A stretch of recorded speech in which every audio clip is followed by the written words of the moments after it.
అందులో ఉందండి.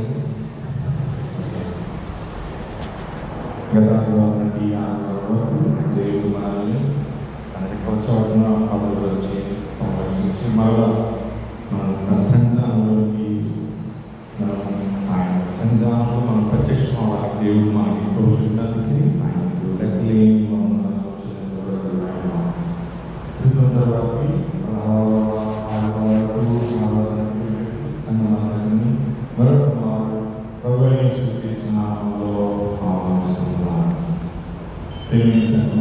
ఉదయకాల సమయంలో మాకు ఇవ్వబడినటువంటి లేఖన భాగంలో సంగ్రహించి పాత్రకి 17 వర్షం నుండి 26 వర్షం వరకు పత్రిక భాగం నుండి పత్రిక 12 అధ్యాయం పత్రిక నుండి 20 వర్షం వరకు సువార్త పాఠ్యభాగం నుండి పరిశుద్ధమైన మత్తయి రాసిన సువార్త 11 అధ్యాయం 20 వర్షం నుండి 30 వర్షం వరకు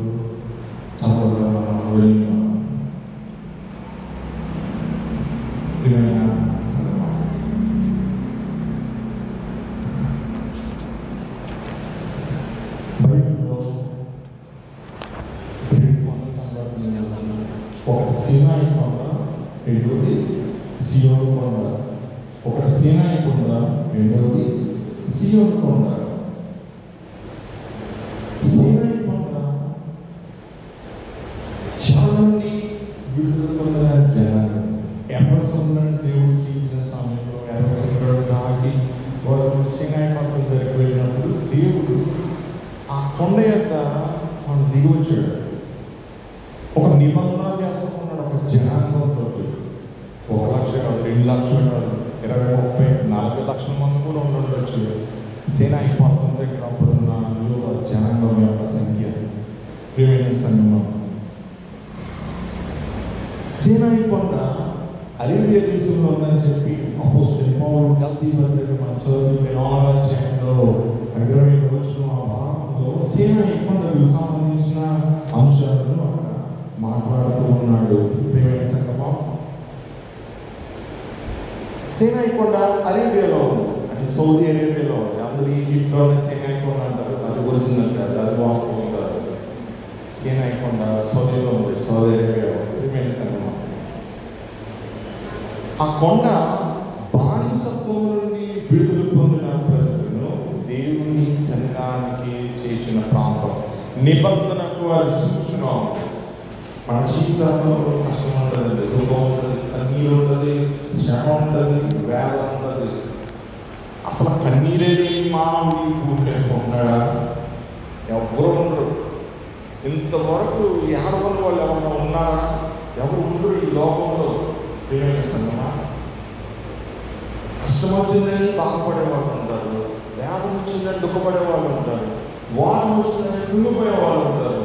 కానీ దేవుడు ఉన్నాడు అనే సత్యాన్ని మానవుడు మర్చిపోతే ఆ జీవితానికి ఒక అర్థం అనేది ఉండదు.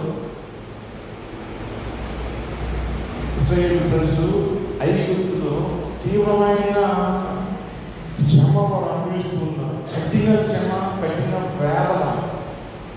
పెద్ద పెద్ద రాళ్ళను ఇశ్రాయేలు ప్రజలతో మోయించేవారండి ఆనాటి ఫరో అతని ప్రజలు. పెద్ద పెద్ద కట్టడాలు కట్టించేవారు వాళ్ళు.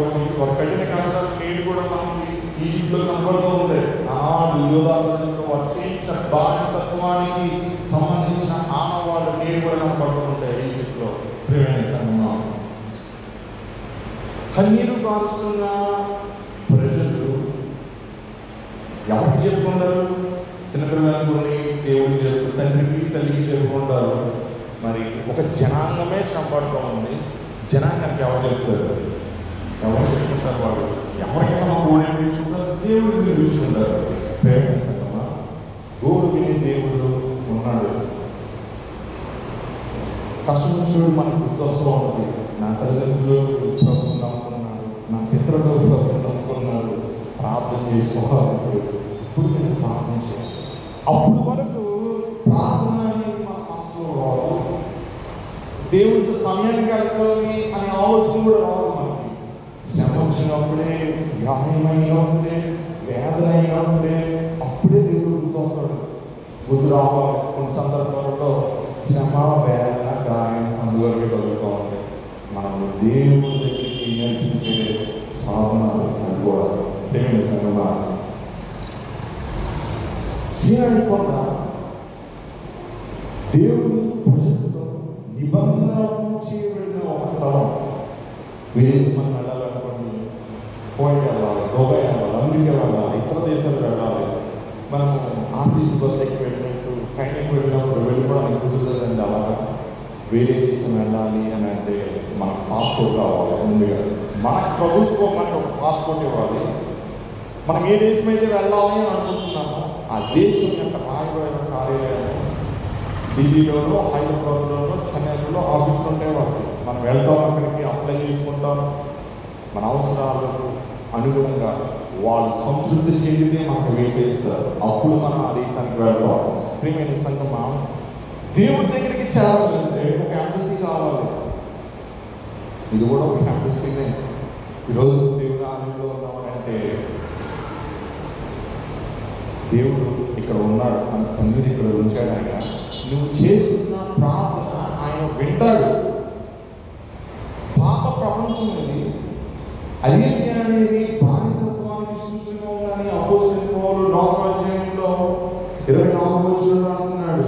ఈ హాగరు 25వ వచనం, ఈ హాగరు అన్నది అరేబియా దేశంలో ఉన్న సీనాయి కొండ, ప్రస్తుతం ఉన్న యెరూషలేము దాని పిల్లలతో కూడా దాసీమన్నది కనుక ఆ నిబంధన దానికి ఉన్నది. 24వ వచనం కూడా చూసుకుంటే అక్కడ ఈ సీనాయి కొండ గురించి మాట్లాడుతూ ఉన్నాడు. సీనాయి కొండ హాగరు సంతానము నివసించే ప్రాంతం. ఆ దేశమంతా హాగరు అబ్రాహాము యొక్క దాసి కుమారుడు ఇష్మాయేలు సంతానం నివసించేది. వాగ్దానం ఇసాకు జనాంగము ఐగుప్తులో బానిసత్వంలో ఉంది. దేవుడు ఇప్పుడు బానిసత్వం నుండి తీసుకొస్తున్నాడు. పొరవరుతున్నాడు. ఎరసములను చేశాడు దేవుడు. ఏ కొండ దగ్గర దేవుడు మోసతో మాట్లాడాడో మనుషులతో, మరలా నేను నా ప్రజలు మాట్లాడతాను, కలుస్తాను, నువ్వు వెళ్ళి నా ప్రజల్ని తీసుకువెళ్ళా అని చెప్పి మోసే పంపాడు దేవుడు. ఆలోచన పంపాడు అయ్యింది. ప్రియమైన సంగమా, ఒక నిబంధన చేసుకుంటాడు దేవుడు. బానిసత్వంలో ఉన్న ప్రజల్ని విడిపించి తను వారికి దేవుడు వారికి ప్రకటింప చేసుకుంటూ ఉంటాడు. దేవుడు వారిని తీసుకొచ్చిన తర్వాత ఒక సంగతి మనం గమనిస్తే, ప్రియమైన సంగమం, పరిశుద్ధ గ్రంథంలో ఒక ఆశ్చర్యకరమైన సంగతి. మనగా కొంచెం లోతుగా పెడితే అరేబియానే బానిసత్వంలో దాసి కుమారుడు జీవించే ప్రాంతం అది. అటువంటి పాపం, దాస్యం అంటే పాపమే కదండి, అపవాది బంధనమే కదా. ఒక మనిషిని అపవాది బంధిస్తేనే కదా అపవాది బతకాల్లో మానవుడు ఉండగలుగుతాడు. శ్రమ, దుఃఖం, వేదన, వాటర్ ఇవన్నీ అపవాది నుంచి కదా వచ్చేది. భారమైన బరువు ఇవన్నీ ఎవరు పెడతారు? అపవాదే కదా.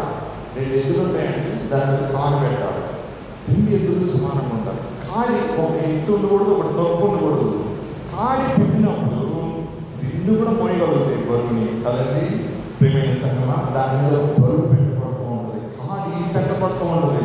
కాలి బానిసత్వానికి సూచనగా ఉంది. ప్రియమైన సంగమా, అటువంటి బానిసత్వానికి సంబంధించిన ప్రాంతంలో దేవుడు తన ప్రజలతో నిబంధన చేస్తూ ఉన్నాడు. ఎవరితోని? బానిసత్వం నుండి ఒకటే వారు విడుదల పొందారు. ఎవరో సముద్రం నుంచి దేవుడు దాటారు, వాళ్ళు దాసత్వాన్ని దాటారు, మరణాన్ని దాటారు, జీవంలోకి ప్రవేశిస్తూ ఉన్నారు.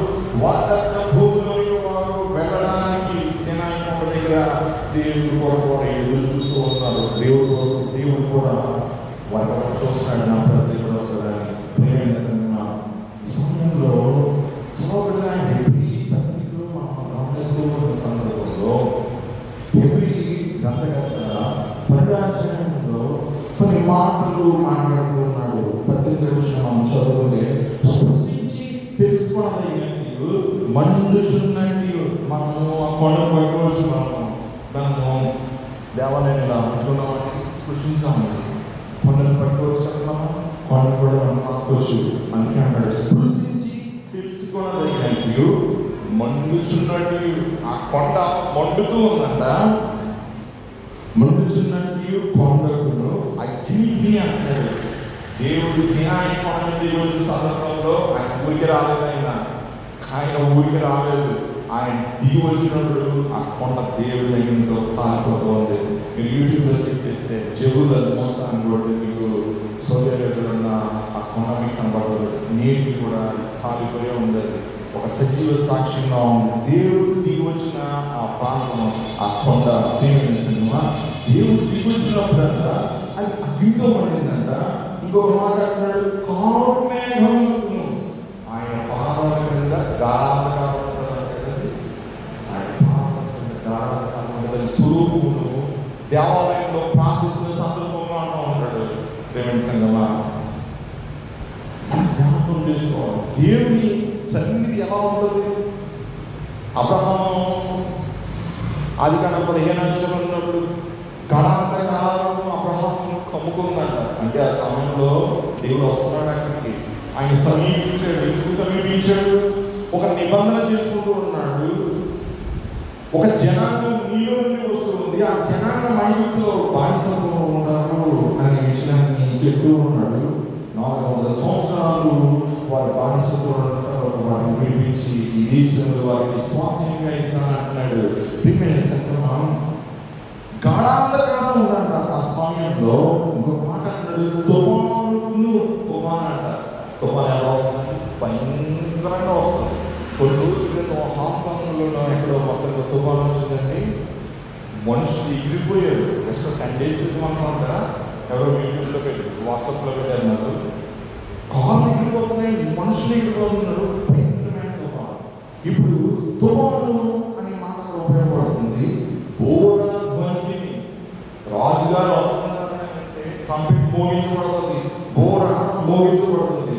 దేవుడు వస్తూ ఉన్నాడు ఆయన, అందుకనే బోర మోగించబడుతుంది. బోర ధ్వనికి, మాటల ధ్వనికి దేవుడు మాట్లాడుతున్నాడంట. ఆ ప్రాంతం ఒడిపోయిందంట. మాటల ధ్వనికి మీరు వచ్చి ఉండలేదు. ఇంకొక మాట అంటున్నాడు, ఒక జంతువు అయినను ఆ కొండను తాకినట్ట రాళ్లతో కొనబడాలని ఆజ్ఞాపించిన మాటలు వారు తాళలేక ఆ ధ్వని వినిన వారు మరి ఏ మాట నాతో చెప్పవద్దని బతిమాలుకొని మోసే అంటాడంట. మరియు ఆ దర్శనం ఎంతో భయంకరంగా ఉన్నందున మోసే, నేను మిక్కి భయపడి అనుకుంటున్నాను. ఆ దర్శనం అంటారు. ఆ దర్శనం చూసి మోసే భక్తులే భయపడి వణిపోయాడు. దేవుడి దర్శనం భయాన్ని కలిగిస్తూ ఉంటుంది. నిర్మాణాన్ని 19వ అధ్యాయాన్ని మనం చదువుతూ ఉన్న సందర్భంలో ప్రభు మోసే ఒక మాట చెప్తున్నాడు. ఇప్పుడు మనం చదువుతున్న మాటలన్నీ కూడా నిర్మాణాలు 12వ వచనం నుండి చివరి వచనం వరకు, నిర్మాణం 19వ అధ్యాయము 12వ వచనం నుండి చివరి వచనం వరకు ఉండడం మనం గమనించవచ్చు. నిర్మాణం 19:12లో ఒక మాట అంటున్నాడు దేవుడు మోసేతో, నీవు ప్రజలకు మేరని ఏర్పరిచి మీరు ఈ పర్వతము ఎక్కవద్దు, దాని అంచును ఉండవద్దు, భద్రంచుని ఈ పర్వతము ప్రతివానికి మరణ శిక్ష తప్పక విధింపబడదు. మోసే అక్కడ అదే రాస్తూ ఉన్నాడు. అక్కడ ఒక జంతువు కూడా పర్వతం ఆ జంతువుని రాళ్ళతో కూర్చోవాలని అక్కడ రాయబడుతున్న రాయబడిన మాటను హెబ్రీ పత్రిక హెబ్రీ పత్రికలో 12వ చెప్తూ ఉన్నాడు. దేవుని సినిమా భద్రంశి అనే మాటలో దేవుడు మోసే ద్వారా చెప్తూ ఉన్నాడు, ఈ పర్వతము ప్రతివానికి మరణ శిక్ష విధింపబడవలెను, ఎవరు చేతులు దాన్ని ముట్టకూడదు. మనం ఆ కొండను ముట్టుకోవచ్చు కానీ దేవుడు ముట్టదని చెప్పాడు. ముట్టిన వాడు రాళ్ళతో కొట్టబడవలెను లేదా పొడవబడవలెను, మనుషుని కానీ మృగం కానీ బ్రతకూడదు. బోధన చేయనప్పుడు వారు పర్వతం మీదకు రావాలెను. బోధన చేయనప్పుడు ప్రజలు పర్వతం మీద రావాలి అని దేవుడు వారికి చెప్తూ ఉన్నాడు. మనం కింద భాగానికి వచ్చినప్పుడు 18వ వచనం చదివితే అక్కడ మోషేకి రాసి ఉన్నాడు, యెహోవా అగ్నితో సీనాయి పర్వతం మీదకి దిగి వచ్చినందున అదంతయు ధూమమైపోయిందెను. యెహోవా దేవుడు అగ్నికి వచ్చాడంట. పర్వతం అంతా కూడా ధూమమైపోయిందంట. దాని ధూమము పొలిమి ధూమము వలె లేచెను.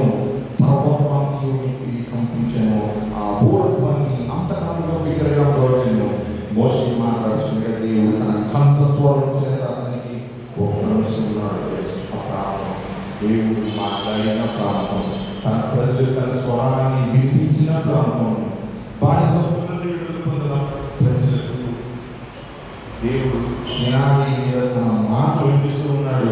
ఏమని చెప్తున్నాడు తెలుసా? ఆయన 19:19 ఆయన తిరిగి వచ్చిన ప్రజలతో ఆయన చెప్పమని మోషేకు చెప్తున్న మాటలు ఇక్కడ మనకి 3వ వచనంలో మనకు కనబడుతుంది. 19:3 మోషే దేవుని ఎందుకు ఎక్కిపోవగా యెహోవా ఆ పర్వతం నుండి అతను పిలిచి, నీవు యాకోబు కుటుంబీకులతో ముచ్చటించి, యాకోబు ఎవరండి? యాకోబు ఎవరు? ఒక కర్ర మాత్రమే తీసుకొని పద్దరమైనాడు, జనాంగమై తిరిగి వచ్చాడు.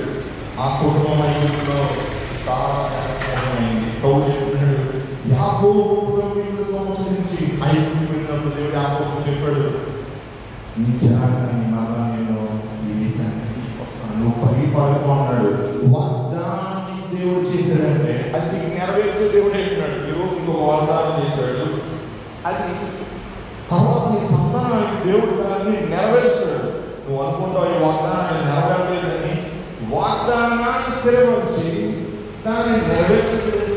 ఆయనే ఒక నిబంధన తీసుకుంటూ ఉంటాడు పితరులతో చేయబడిన నిబంధన తరతరాలకి కూడా కొనసాగుతూ ఉంటుంది. ఒకవేళ వారు బాధ్యతలో ఉండవచ్చు, దుఃఖంలో ఉండవచ్చు, కన్నీటిలో ఉండవచ్చు, అయినప్పటికీ కూడా దేవుడు ఆ ప్రజల్ని వారిని ఆ స్థితిలో ఆయన విడిచిపెట్టక ఎవరితోనైతే ఆయన నిబంధన చేసుకున్నాడు, ఎవరైతే ముందుగా ఆయన అంగీకరించి రక్షణలోకి వచ్చారో ఆ ప్రజలను పెట్టి వారి తరాలు వారిని దేవుడు కనికరించే దేవుడుగా ఉంటాడు. యాకోబు కుటుంబీకులతో మోసగించంట ఏమని చెప్పమన్నాడు ఇక్కడ? నీవు యాకోబు కుటుంబీకులతో మోసగించి ఇశ్రాయేలులకు తెలుపవలసిందేమనగా, నేను ఐగుప్తులోకి ఏం చేసేస్తున్నావు, మిమ్మల్ని గద్దరెక్కల మీద మోసి నా ఎదురు మిమ్మల్ని ఇంట్లో చేర్చుకుంటున్నావు, మీరు చూపించండి. గద్దరెక్కల మీద మిమ్మల్ని తీసుకొచ్చాను, మిమ్మల్ని బాధపెట్టిన ప్రజలకు 10 దేవుళ్ళ ద్వారా వారు ఏదైనాడు నేను కనుగొలుచుకున్నాను, నా కార్యాలను మీరు చూశారు అని చెప్పి ప్రభువు అక్కడ ప్రజలతో మాట్లాడుతూ ఉన్నాడు. తన సహోదరుడైన మోషే ద్వారా మర్చిపోవద్దు, నువ్వు మోరేటో నేను ఆలోచించాను, అందుకే నేను జోక్యం చేసుకున్నాను అని అంటున్నాడు. గద్దరెక్కల మీద నేను మిమ్మల్ని ఎప్పుడు తీసుకొచ్చాను అని అంటూ ఉన్నాడు. ఆయన గద్దతో పోల్చుకుంటున్నాడు. ఆయన బాహువులు అంటారు. గద్ద ఏం చేస్తుంది తెలుసా? తన బిడ్డల్ని ఎక్కడో నేర్పిస్తుంది. ఎలా అనుకుంటున్నారు? బిడ్డలు తన పిల్లల్ని గద్ద తన మీద పెట్టుకుంటుంది, ఆకాశంలో అక్కడి నుంచి వదిలేస్తుంది. అది పడిపోయే సమయానికి మరల వెళ్ళిపడుకుంటారు కదా. ఎందుకో తెలుసా? ఎగరడం నేర్పిస్తుంది కదా. దేవుడు తన ప్రజలకి ఏం చేస్తాడు తెలుసా? ఎగరడం నేర్పిస్తూ ఉంటాడు. దుఃఖంలో, శ్రమలో, నీటిలో ఏం చేయాలి తెలుసా? నువ్వు ప్రభువు అని స్థిరంగా ఉండాలి. లోకము, పాపలోకము, బానిసత్వము, కన్నీరు వేదన ఉండాలి, గాయం ఉండదు. యోగు ఎంతో శ్రమపడ్డాడు, యోగు శ్రమపడ్డాడు. దేవుని విశ్వాసాన్ని పోగొట్టుకుంటే యోగు పేరు పరిశుద్ధ గ్రంథంలో ఈరోజు లిఖించబడి ఉండేదా? ఈరోజు ఈ సమయంలో యోగు గురించి మనం మాట్లాడుకుంటుంటే వాళ్ళ మా దేవుడు ఆయన తన బిడ్డలను రక్షణ ప్రణాళికలోని ఆయన నడిపిస్తూ ఉంటాడు. ఆయన ఏమంటాడు? గద్దరెక్కల మీద నేను పైన తీసుకొచ్చాను, మిమ్మల్ని మోస్తున్నాను, మీరు చూచింది కదా అంటూ అంటున్నాడు. కాగా మీరు నా మాట శ్రద్ధగా విని నా నిబంధన అనుసరించి నడిచిన మీరు సమస్త దేశాలలో నాకు స్వకీయ సామర్థ్యం ఒకటే.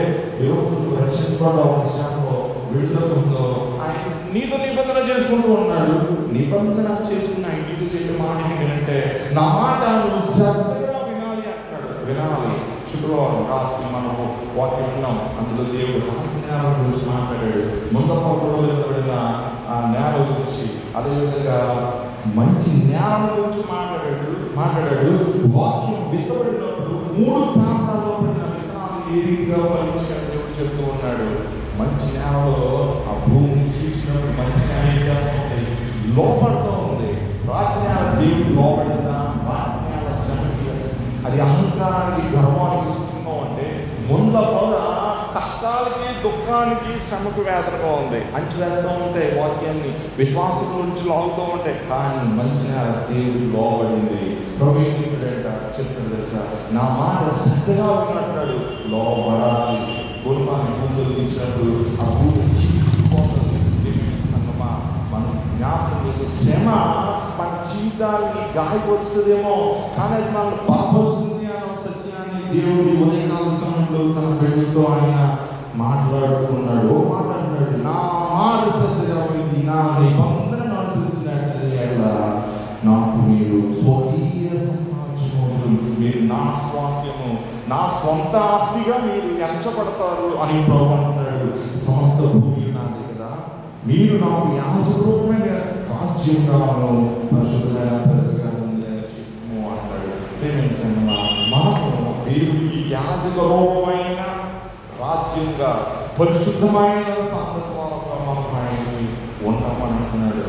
ఇప్పుడు తెలుసా, కష్టాల్లో మనం నడుస్తూ బయట వస్తాం చూసినా, ఆ సమయంలో దేవుడు మనతో నిబంధన చేసుకుంటూ ఉంటాడు. రాత్రి సమయంలో యాకోబు ఒంటరిగా బేతేల్లో ఉన్నప్పుడు దేవుడు అతనికి ప్రత్యక్షమవుతూ ఉన్నాడు. భయపడికి యాకోబు, నేను తోడేస్తున్నాను, నేను మళ్ళా తీసుకొస్తాను అని అంటూ ఉన్నాడు. 18వ వైపు ఉన్న సందర్భంలో అబ్రహాంతో కూడా దేవుడు అదే నిబంధన చేస్తున్నాడు కదా. నేను చూపించి చేస్తున్నాడు వెళ్ళాను. ఇస్సాకుతో కూడా దేవుడు నిబంధన చేస్తూ ఉన్నాడు కదా. ప్రతి విశ్వాసం కూడా ఆయన నిబంధన చేస్తూ ఉంటాడు. సీనాయి కొండ ఆ ప్రాంతము బానిసత్వం ఉన్న ప్రాంతంలో ఉందేమో, కానీ ఆ ప్రాంతంలో దేవుడు నీతో మాట్లాడుతూ ఉంటాడు. చుట్టూ ఉన్న శ్రమలు, వేదనలో ఎవరి దగ్గరికి వెళ్తావు నువ్వు అనుకుంటూ ఉంటావు. నీకంటూ ఒక స్థలాన్ని ఉంచుతాడు, తన ఎంబసీని. నువ్వు అక్కడ మోకరించాలి. దేవుడు అది నీ గది అయి ఉండొచ్చు, నీ వ్యక్తిగత రూమ్ అయి ఉండొచ్చు, ప్రేమించమ్మా ఒక మూల అయి ఉండొచ్చు, లేకపోతే చిన్న కట్టెలు వేసుకున్న కట్టెలు నువ్వు మోకరించి స్థలం అయి ఉండొచ్చు. అదే నీకు సీనాయి కొండ.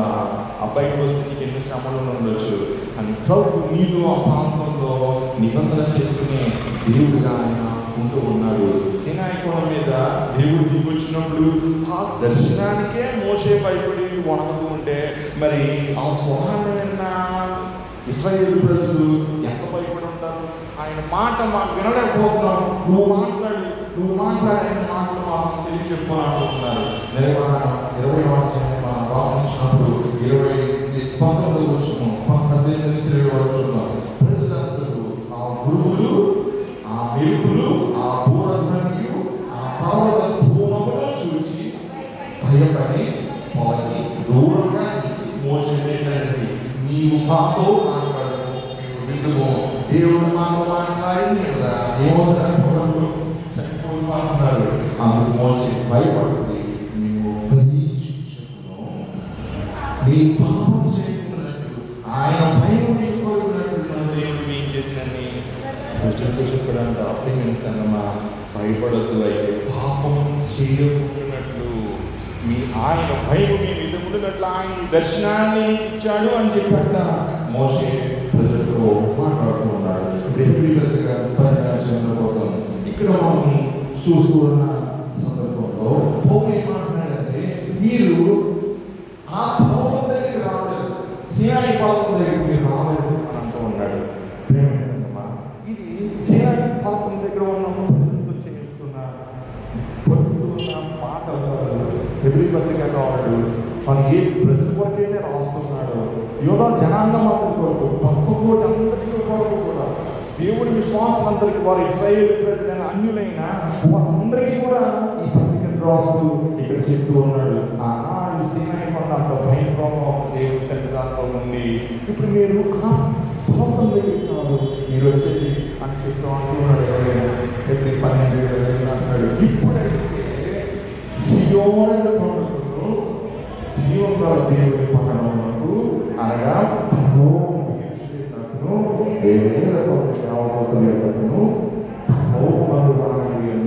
శ్రేష్ఠుల సంఘమునకును వారి మహోత్సవమునకును అందరి న్యాయాధిపతి అయిన దేవుని యొద్దకును సంపూర్ణ సిద్ధి పొందిన నీతిమంతుల ఆత్మల యొద్దకును కొత్త నిబంధనలకు మధ్యవర్తి అయిన యేసు యొద్దకును హేబెల్ కంటే మరి శ్రేష్ఠంగా కొరకు ప్రోక్షణ రక్తమునకును మీరు వచ్చి ఉన్నారు. ఉన్నారు. ప్రేమైన సంగమా, భక్తులు చూడండి అంత మాట్లాడుతున్నారు. ఇప్పుడు ఆ కొండ దగ్గరికి వెళ్తే పర్వతాన్ని ముట్టుకున్నా తెలుసుకోగలరు కదా దేవుడు. ఒక పశువు అడిగినా, జంతువు అడిగినా తెలుసు, దాన్ని చంపాలి అని దేవుడు చెప్పాడు కదా. మనిషిని కూడా రాళ్ళతో కొట్టాలని చెప్పాడు కదా. దేవుడి పరిశుద్ధత ఆ రీతిగా ఉండదు. మనలో ఉన్న పాపము దేవుడికి చాలదు. ఆ పరిశుద్ధత మనం పొందుకున్నప్పుడే దేవుడి సన్నిధానానికి మనం సమీపించగలుగుతూ ఉంటాం. ఇప్పుడు మనం దేవుడి సన్నిధానానికి ఎలా సమీపించగలుగుతున్నామంట? కొత్త నిబంధనలకు మధ్యవర్తి అయిన యేసు అంటూ ఉన్నాడు. కొత్త నిబంధనలకు మధ్యవర్తి అయిన యేసు 24 వచ్చింది అన్నమాట. కొత్త నిబంధనకు మధ్యవర్తి అయిన యేసు ద్వారా మనము సీనాయి పర్వతం దగ్గరికి కాదు మనం వెళ్ళేది, సియోన్ అనే కొండ దగ్గరికి వెళ్తున్నామంట. యెరూషలేములో ఉన్న సీయోను కొండను గురించి ఇక్కడ ఈ పత్రిక కాదు మాట్లాడటం లేదు. పరలోకంలో ఉన్న సియోను కొండను గురించి ఇక్కడ భక్తులు మాట్లాడుతూ ఉన్నాడు. ప్రియమైన సంగమం, ఆశీర్వాదం 2 రకాలుగా ఉంటుంది, పిలుపు 2 రకాలుగా ఉంటుంది. మన కంటికి కనబడుతుంది, రెండోది మన కంటికి కనబడదు. దేవుడు పిలుస్తున్నాడంటే ముందుగా నువ్వు ఆలయంలో ఉంటావు, రెండోది పరలోకంలో కూడా నీకు విశ్వాసం అనేది ఉంటుంది. సియోను కొండ యెరూషలేములో ఉంది. యెరూషలేము దేవాలయానికి నువ్వు వెళ్తున్నావు అని అంటే పైన కూడా సియోను కొండ ఉంది. అర్థమైందండి? యాకోబుకి రాత్రి దర్శనంలో దేవుడు చూపించిన ఆ నిచ్చెన దేవి సాదృశ్యం అనుకుంటున్నారు. ఆ నిచ్చెన పైన ఎవరున్నారు? యేసు ఉన్నాడు. మెట్లు అని ఉండదు అక్కడ. నిచ్చెన, మెట్లు మనం ఆ యొక్క మూల భాషలో మనం చూస్తే మెట్లండి. జిగురని ఒక టెంపుల్ ఉంటుందండి గూర్ అనే పట్టణంలో, అబ్రహాం ఊళ్ళో. నేటికి ఉంది అది. మెట్లు ఎలా ఉంటాయి పైకి. వాళ్ళ భావన ఏంటిదంటే దేవుడు ఉన్నాడు పైన, అక్కడ చేరుకోవాలని. దేవుడు యాకోబుకి దర్శనం చూపించడానికి కారణం ఏంటో తెలుసా? ఈ పాప ప్రపంచం దేవుడి దగ్గరికి చేరాలని సృష్టిని ఆరాధిస్తుంది. కానీ దేవుడి దగ్గరికి చేరాలంటే పైన ఎవరున్నారు? మనిషి కుమారుడు చూస్తూ ఉన్నాడు. కొత్త నిబంధనగా ఆయన మధ్యవర్తి. సీనాయి కొండ దగ్గర చేసిన నిబంధన కాదు. సీనాయి కొండ దగ్గర దేవుడు జంతు బోళ్ళ ద్వారా పాప క్షమాపణ ఇస్తూ ఉన్నాడు. అది కూడా ప్రతి సంవత్సరం కూడా యాజకుడు ఆ యోమ్ కిప్పుర్ అనే దినాన్ని ఆలయంలో చేయాలి. లేవీకాండం 16 చదువు మీకు ఈ విషయం కనబడుతూ ఉంటుంది. ప్రియమైన సంగమం, అప్పుడు ఆ నిబంధన పాపము క్షమించబడుతూ ఉండేది.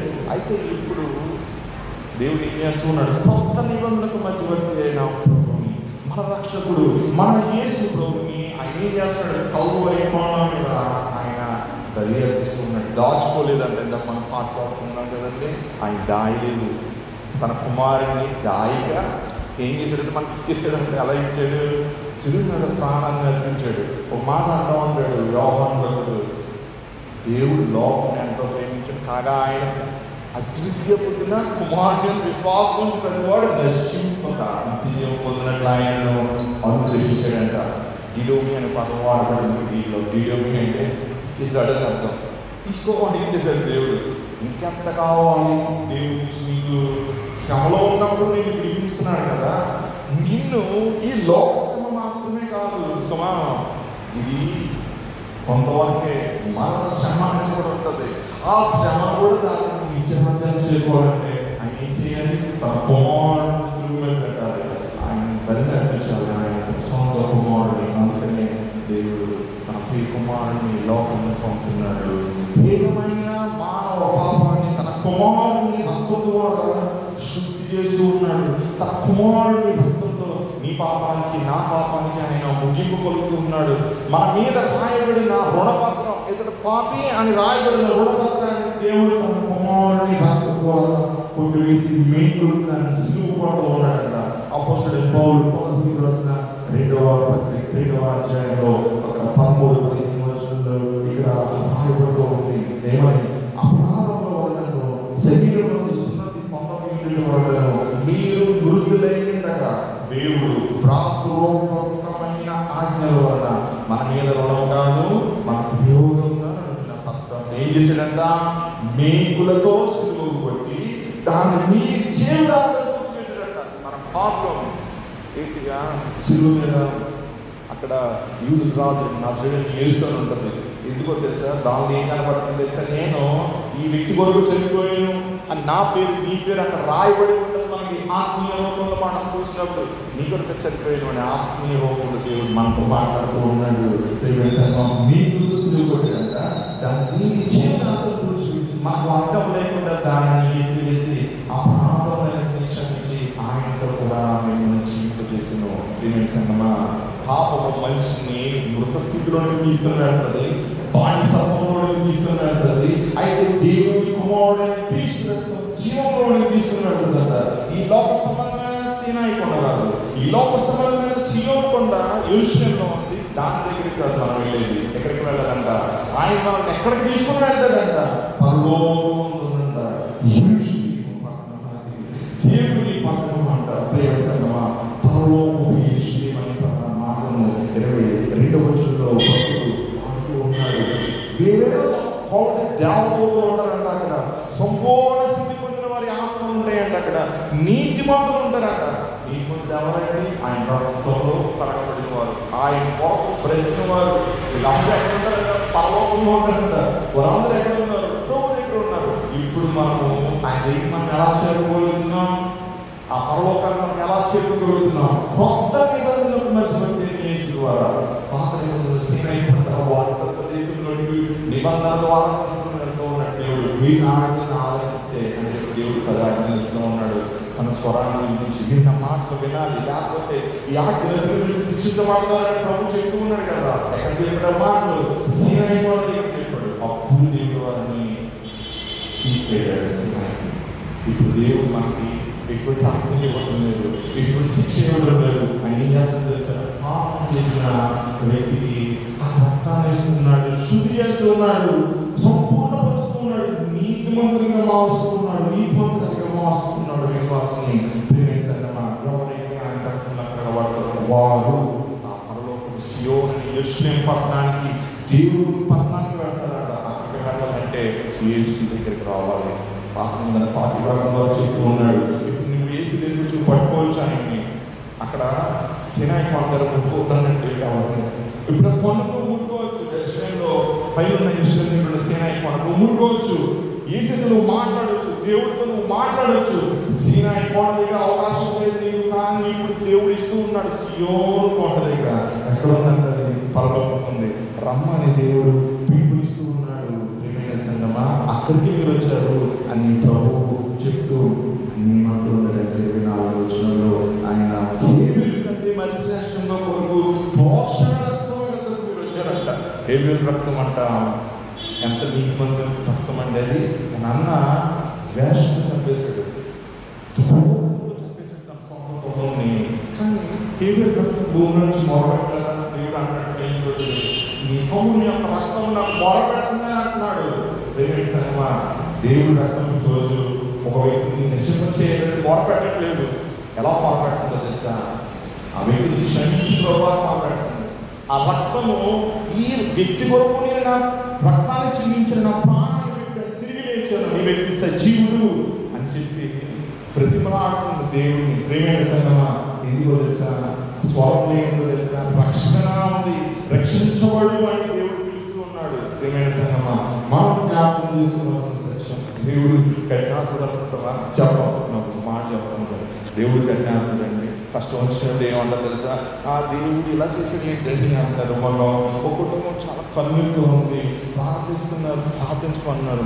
వెళ్ళాను, చాలాసేపు నన్ను ఆదరించిన కుటుంబాన్ని ఆదరించినప్పుడు దేవుడు నమ్ముకున్నాం అయ్యారు. మాకేందుకు ఈ కష్టాలు? నేను అన్నాను, విశ్వాసి పరలోకం చేరాలి. ఆయన శ్రమ పొందకాలం ఉంటుంది. ఆయన గాయవలసిన ఆయన చేతి గాయాన్ని కడతాయి. మన అదే మాట యోగ గ్రంథంలో మనకి 5వ అధ్యాయంలో 15 నుంచి 20 వరకు భాగంలో దేవుడు మాట్లాడుతున్నాడు. యోగ 5:15 నుంచి 24. ఇక్కడ మనం గమనిస్తున్నప్పుడు ఎలీఫజు ఈ మాటలు యోగుతో చెప్తూ ఉన్నాడు. యోగు నీతిమంతుడు, పరిశుద్ధుడు, భూమి మీద యోగు లాంటి వాడు లేడు చెప్పి గ్రంథం మాట్లాడుతూ ఉంది. యోగ గ్రంథం 1వ అధ్యాయము 2వ వచనం 1వ వచనంలో కనబడుతూ ఉంది. పూజ తీసుకున్న యోగ ఒక మనుషుడు, అతడు యథార్థవంతుడు, న్యాయవంతుడినై దేవుని భయభక్తులు కలిగి చెడుతనము విసర్జించిన వాడంట. ఎంత గొప్ప మాట అండి. అయితే దేవుడు ఏమో చెప్తున్నాడు తెలుసా? యోగు గురించి ఎంత వచ్చినప్పుడు ఒక మాట అన్నాడు, నీవు నా సేవకుడైన యోగు సంగతి ఆలోచించుదువా? అతని యథార్థవంతులను న్యాయవంతులై దేవుని మీద భయభక్తులు కలిగి చెడుతనము విసర్జించిన వారు భూమి మీద లేడు. ఈ మాట ఎవరు పలుకుతున్నారు? జీవుల దేవుడే పలుకుతూ ఉన్నాడు. ఎవరు అనుకున్నాడు? ఆ మాట చూసావా? సేవకుడిని యోగు ఎంత యథార్థవంతులు చూసావు కదా, ఎంత నీతిమంతులు చూసావు కదా. భూమి మీద ఇంత జనాలు ఉన్నా అతలాంటి వాటిని చూడలేదని ప్రోత్సహిస్తూ ఉన్నాడు. ఇప్పుడు యోగు గురించి ఇంకొక మాట రాబడుతుంది మొదటి చేతిలో.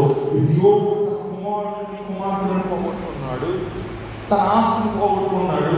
దేవుని సంగమా, ఇప్పుడు మనం 20 రోజులు చూద్దాం.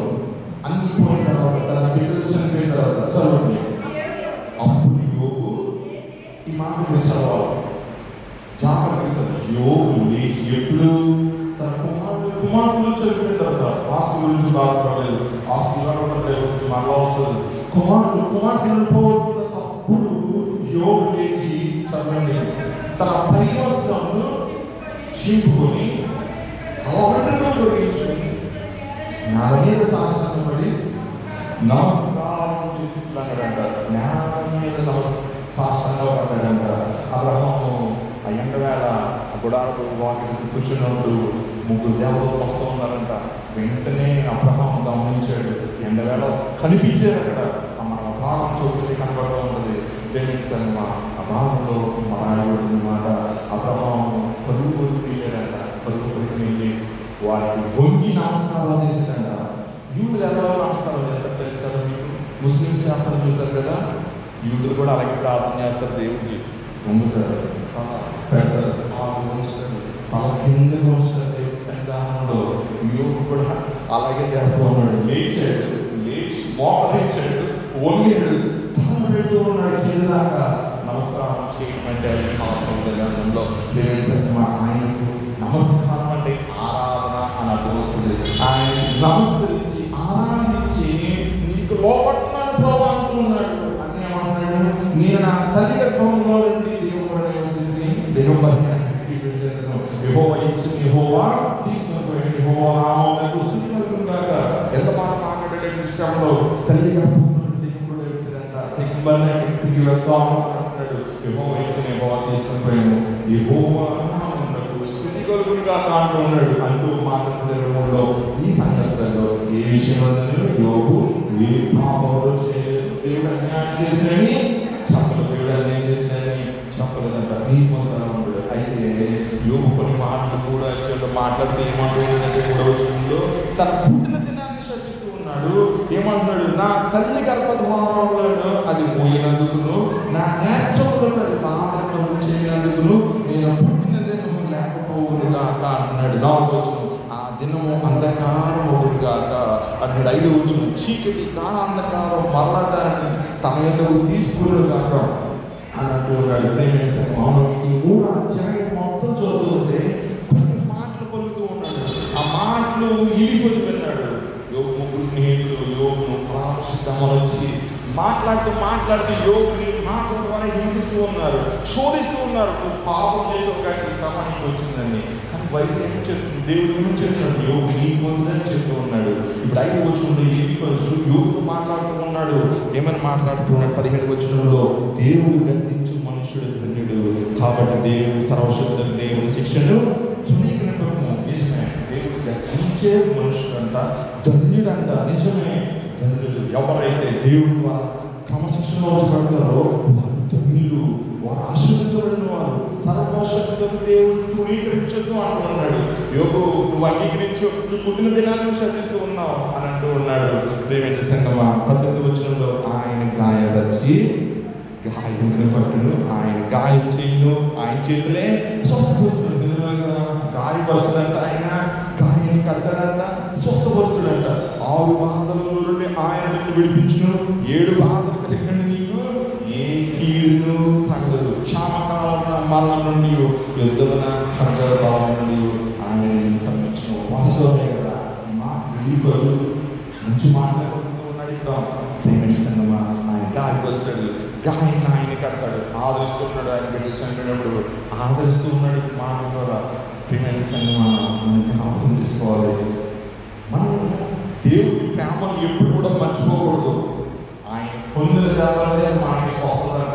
నీ అరచేతులు నా పేరు రాసుకున్నావు అని మనం చెప్పాలి. నా అరచేతుల్లో చూడుము, నా అరచేతుల మీద నేను చెక్కి ఉన్నాను. నువ్వేమనుకుంటావు? నేను మర్చిపోయాను అనుకుంటుంది. సియోన్ కుమార్ అలాగే అనుకుంటుంది. దేవుడు నన్ను మర్చిపోయాడు. విశ్వాసం అలాగే అనుకుంటాడు. యెరూషలేము అలాగే ఉంటుంది. బొగ్గన్ రాజు పక్కన నాశనం చేసి ప్రజలను తెర తీసుకుని వెళ్ళిపోతే పక్కన ఒంటరి అయిపోయింది. దేవుడు ప్రజలు లేరు. పక్కనలో సియోన్ కుమారు కనిపిస్తూ ఉందంట. మన విలాపదానంలో కూడా మనం చూడొచ్చు. మర్చిపోయాడు దేవుడు అంటే సియోన్ అనుకుంటుంది. కానీ సియోన్ అంటే దేవుడు జ్ఞాపకం చేసుకుంటున్నాడు. సియోన్ అంటే ఎవరు తెలుసా? ప్రతి విశ్వాసి అది నువ్వే. ఎప్పుడైనా నువ్వు దేవుడు మర్చిపెట్టాను అనుకుంటున్నావా? మర్చిపోవడానికి ఆయన జ్ఞాపకం చేసుకుంటాడు. ఆయన గాయం కట్టును, ఆయన గాయం చేయను, ఆయన చేతులు స్వస్థపరుచు. ఎలా స్వస్థపరుచుడు? తన పొందిన గాయం ద్వారా 2 చేతులు చాపాడు. దేవుడు తన ప్రేమ చూపిస్తున్నాడు. తన 2 చేతులు చాపుకున్నాడు. తన కుమారుడు శిలువ మీద పెట్టి. ప్రియమైన సంగమా, ఈ అధ్యాయంలో మనం చదువుతూ ఉంటే ఇంకా ముందుకు వస్తే సమాధానం గురించి మాట్లాడుతున్నాడు. 27వ వచనంలో నోటి మాట చేత కలిగిన నొప్పి నీకు ఎదుర్కొండా ఆయన నిన్ను చాలు చేయను. ప్రాణం వచ్చిన నీవు దాన్ని భయపడవు. నోటి మాట చేత కలిగిన నొప్పి నీకు తాగదు అని ఇక్కడ ఆదరిస్తూ ఉన్నాడు. ప్రళయం వచ్చిన నీవు దానికి భయపడవు. పొలముల రాళ్ళతో నీవు నిబంధన చేసుకునేందుకు అడవి వర్గంలో కూడా నీకు సంబంధంగా ఉంటాయంట. ఎప్పుడు నీవు దేవుని శిక్షకు లోబడినప్పుడు, దేవుని గద్దింపులను హృదయపూర్వకంగా అంగీకరించినప్పుడు, మంచి నేల ఏ విధంగా దేవునికి లోబడిందో అందుకే అది 100 ఫలించింది, 60 ఫలించింది, 30 ఫలించింది. ఫలం అనేది నీలో ఉన్నారంటే దేవునికి లోబడి. ఉదయకాల సమయంలో విశ్వాసం ప్రభు అదే చెప్తున్నాడు, లోబడు అంటున్నాడు. ఆయన ఏమో చెప్తున్నాడంటే చివరికి ఈ భాగంలో భక్తుడు ఇక్కడ యోగంలో రాయబడిన మాటల్లో 20వ వచనంలో నీ సంతానం విస్తారమనియు నీ కుటుంబీకులు భూమి మీద విస్తరించదనియు నీకు తెలియను. వాటి కాలమున ధాన్య పనులు ఇల్లు చేయట్లు పూర్వ వయసు గలవాడేమో సమాధి చేయడు. ఎప్పుడు సంతానం విస్తరిస్తుంది? నీ జీవిత దినాల్లో పూర్వ వయసును పొందుకోవాలి. అబ్రహాము పూర్ణ వయసును పొందుకున్నాడు. అలా పొందుకోవాలి. ఆయుష్ని ప్రభు ఇస్తూ ఉన్నాడు. వాటిని దేవుడికి లోబడు. అబ్రహాం దేవుడికి లోబడ్డాడు.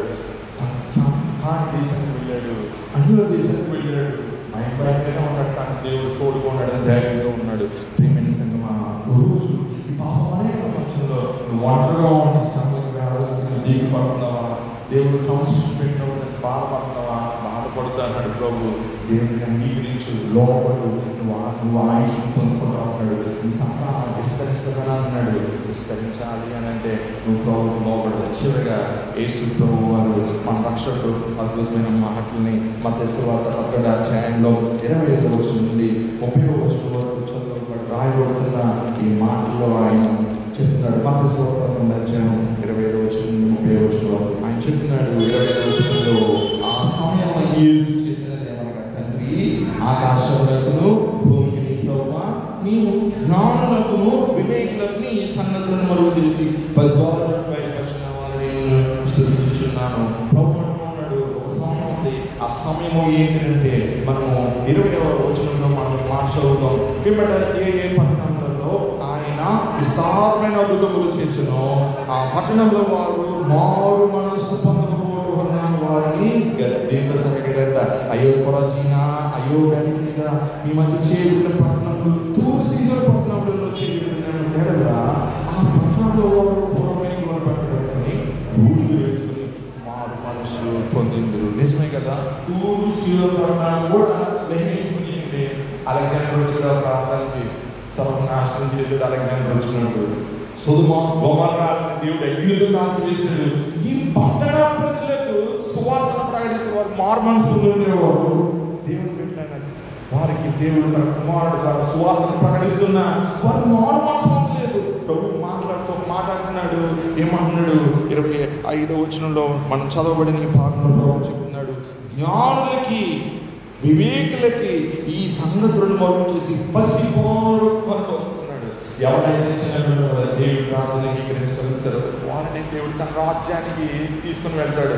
మన జ్ఞానం అనుకోవచ్చు, మనం కదండి, వివేకులు మనకు వచ్చు.